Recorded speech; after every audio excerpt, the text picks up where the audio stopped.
Voltamos com a nossa cobertura especial sobre a invasão russa à Ucrânia. Neste momento, nós vamos mostrar as primeiras imagens de tanques russos transitando pelo território da Ucrânia.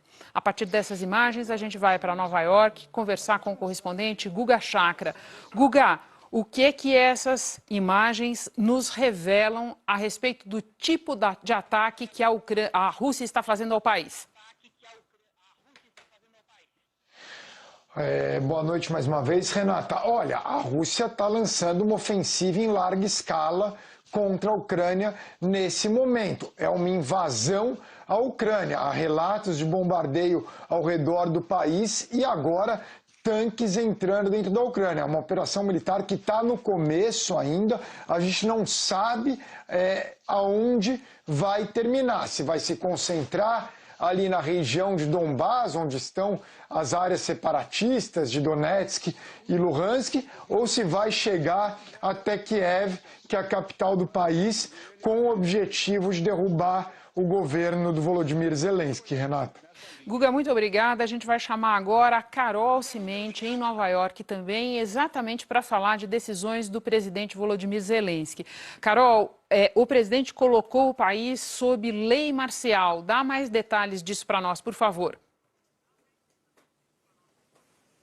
Pois é, já mostra a gravidade do que está acontecendo e já é bastante óbvio, só vendo as imagens dos tanques russos cruzando a fronteira, agora também em Belarus, quer dizer, no norte da Ucrânia. Os militares russos estão realmente entrando no país por todos os lados em que estavam cercando o país e confirmando o que o ministro para as Relações Exteriores já disse mais cedo, que essa é uma invasão completa, não é somente o que o Ministério da Defesa russo disse mais cedo, que seria simplesmente um ataque com armas cirúrgicas ou armas de alta precisão contra armamentos e contra bases militares. Então, contradizendo aí o que os russos disseram. Agora, o presidente ucraniano Volodymyr Zelensky fez conversou com a população, basicamente pediu calma, pediu que as pessoas fiquem em casa o máximo possível, evitem sair, implementou, como você disse, Renata, a lei marcial, que é quando a autoridade militar toma o controle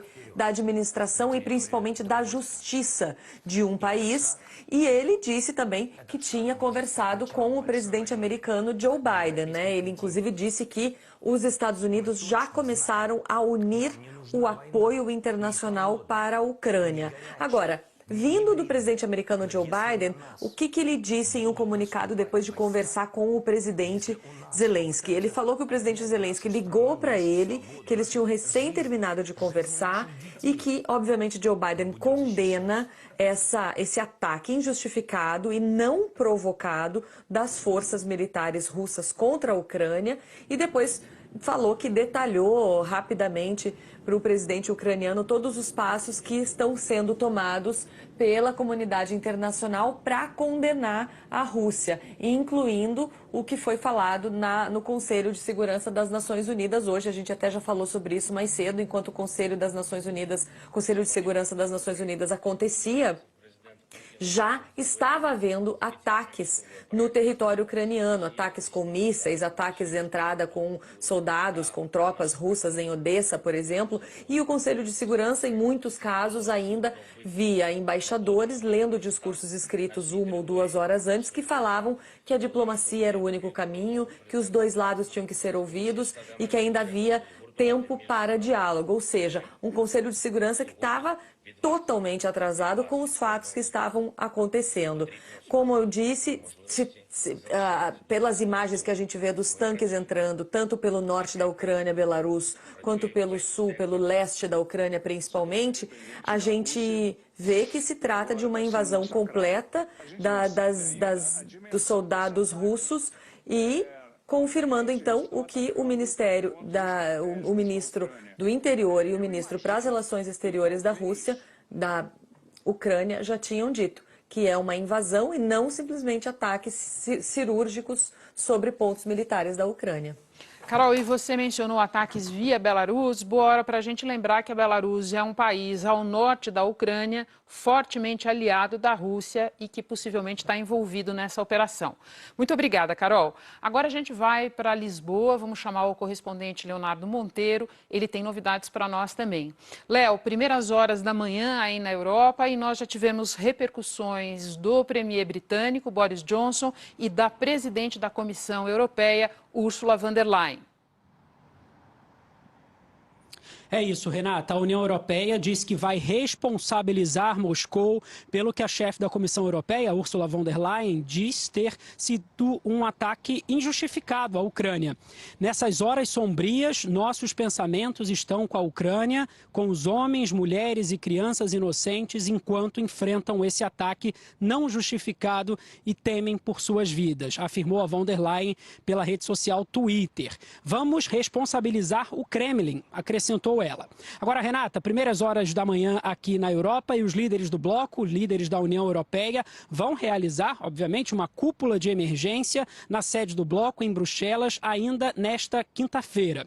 O Boris Johnson, primeiro-ministro do Reino Unido, também já reagiu a esse ataque, disse também numa rede social que está chocado com os terríveis acontecimentos na Ucrânia, que já falou com o presidente Volodymyr Zelensky para discutir os próximos passos. Segundo Boris Johnson, o presidente Putin escolheu um caminho de derramamento de sangue e destruição ao lançar este ataque não justificado à Ucrânia. Segundo Boris Johnson, o Reino Unido e os aliados do Reino Unido vão responder de forma decisiva. Primeiras horas da manhã aqui na Europa e, aos poucos, as reações dos líderes europeus em relação a esse ataque da Rússia à Ucrânia nessa madrugada. Renata. Léo, e um novo desdobramento que nós tivemos foi um comunicado das Forças Armadas russas dizendo que não tem como alvo nenhuma cidade ucraniana a despeito das imagens que nós estamos vendo. Pois é um comunicado que chega agora, os militares russos divulgaram essa nota agora há pouco, alegando que não tinham como alvo cidades ucranianas, enquanto equipes de jornalistas e outros moradores relatam explosões em todo o país. Segundo a nota, Renata, as Forças Armadas russas não estão lançando mísseis ou ataques de artilharia nas cidades da Ucrânia. Armas de alta precisão destroem a infraestrutura militar, aeródromos militares, aviação, instalações de defesa aérea das Forças Armadas da Ucrânia, diz o comunicado. Segundo eles, a população civil não está em risco. Mas como a gente vê nas imagens e também nos relatos, várias pessoas, equipes no terreno, dizem que presenciaram, ouviram, relatam explosões na Ucrânia e ali na região de Donbass, onde Putin anunciou aquela operação militar especial nas primeiras horas dessa quinta-feira. Renata. Léo, obrigada. Bom trabalho para você aí. Bom, na economia, a gente tem novidades já desta quinta-feira. O preço do barril do petróleo tipo Brent, referência internacional, já passa dos $100 no mercado futuro.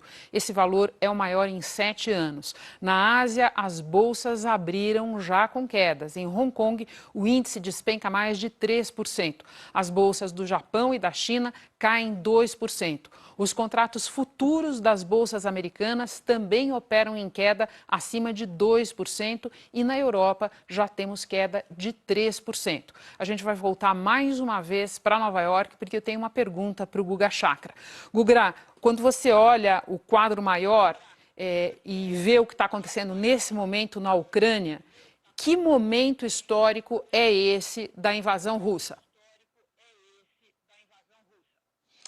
Gigantesco. Começou a guerra da Ucrânia, que a gente vai estudar no futuro. A gente teve muitos conflitos desde o final da Guerra Fria, teve ali na Bósnia e Kosovo, aqueles conflitos nos Balcãs, teve no Iraque, ali no Oriente Médio, na Síria depois, mas nem é nada da dimensão que pode estar por vir com essa invasão da Rússia, não em termos de número de mortos. A guerra da Síria teve centenas de milhares, do Iraque também, mas em termos geopolíticos. É a grande mudança desde a Guerra Fria. O Putin está tentando alterar as regras que foram adotadas depois do encerramento do conflito entre Estados Unidos e União Soviética. Ele está tentando recolocar a Rússia como uma superpotência, no momento que a China também emerge como uma superpotência. Os dois países se aproximam nesse momento e a gente vê, dessa vez,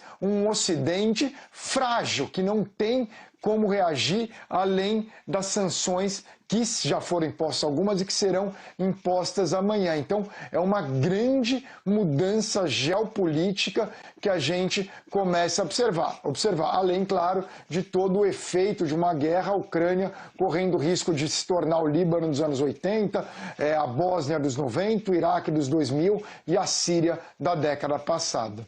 Guga, muito obrigada por todas as informações. E você terá novas informações a qualquer momento na nossa programação e no Hora 1.